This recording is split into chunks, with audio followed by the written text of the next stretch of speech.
Okay, here we go. So happy Sunday morning, everybody. This is my 2005 Fleetwood Jamboree 26Q. I've got 3 units in total. I got 2 other 2016 Thor Elites, 23Hs. This particular unit, this is one that me and my family use. Totally love it. It's a little bit of an older unit, but the engineering on these things is just, it's awesome. So what I want to do is I'm just going to walk through this vehicle and just kind of give the inside-outside tour. So to start, you have your generator right there. No reason to have to access that. You've got your power cords right there. If I can get it, there it is. There's your power cord. This guy actually has to be pulled out whenever you go to a campground. You plug that directly into the 30 amp terminal. When you're done, it does have to be plugged back in. Otherwise, the generator on the inside, whenever you run it, will not give you the 110 power.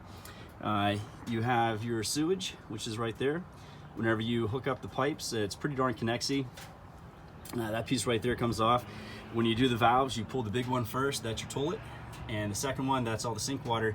It doesn't quite end there, because then you have to take a hose, put a hose up through the toilet, and then from that, you want to run a hose through the vehicle and allow that black water to thoroughly flush out. And you run it, and you let it fill up for about a good 30 seconds, open that valve, close it again, do it again for another 30 seconds. And you do that probably a good 5 or 6 times, because you want that water coming out squeaky clean at the very end.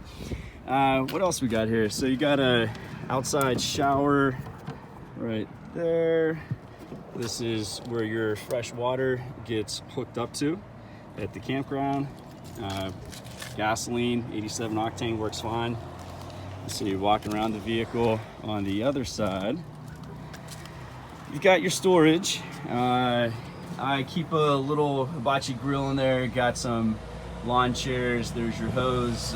This guy right here, this is actually a table that comes out, and on the very far side, on the other access panel over there, the one panel right below it's where I keep all the pipes. You got 2 large sets of pipes, and you got some grilling equipment right there as well. On the other side, you have your radio. You got your LPG over here. This always gets filled up at the end of the trip. There's your LPG. And going into the vehicle, so you have your overhead bunk on the very top. This piece right here actually slides in, so you have a little more headroom while you're driving down the road if you want. You got your ladder, TV, kind of a smaller TV with this unit, but most of the time when people go camping, most families will say no TVs, at least to the kids. So that's pretty darn common. You've got your control panel here. This turns everything off and on. So I turned it off, turned it back on. Got your generator, just push it, off it goes, start it up. Got your water pump, and this unit has absolutely awesome pressure. I love this. So that's good. You have your water heater right there if you want to turn on the water heater. It takes about 10-15 minutes or so for that water to really heat up. So I'm going to turn this guy off, and I'm going to keep the generator running. It's better off to run those things a little bit too much than not enough. You got your sink, basic sink. Tons of room here for different items. The unit does not come with pots and pans. I used to do that, but the pots and pans just kept getting taken, so I decided, maybe that's not a good idea. Over here, you've got just a little bit of cleaning supplies, got a backup heater. You do have your control panel right here for air conditioning and heat. It's really just a flip of a switch, and that's about it. You got your microwave right here, stove. And to light the stove is pretty simple. Just give it some gas, get the spark. Maybe the LPG is off. There we go. Get the spark.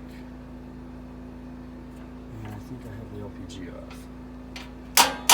Yep, the LPG is off. All right, so I got to go back and turn the LPG back on. We've got the refrigerator. Here's your freezer. Basic fridge. Nothing fancy. Probably my favorite part, got a huge bed in the back, really thick queen size bed too. It's a typical queen size mattress. So you got that there. A little bit of storage on the side, overhead lights, storage right there. Got more storage there. And below, that storage compartment is absolutely huge. You have these two side storage compartments as well. And there's the bathroom, toilet. You got the Drano stuff. This always goes into the tanks, keeps them nice and fresh. I don't supply them with the units, but you can always pick them up at Walmart, usually tablets. They're like 15 bucks, they'll get you through the trip. Typical shower, there's your shower. And a little exhaust fan on the top. And what else we got? So you got, this is a dinette table that actually folds down into a regular size bed.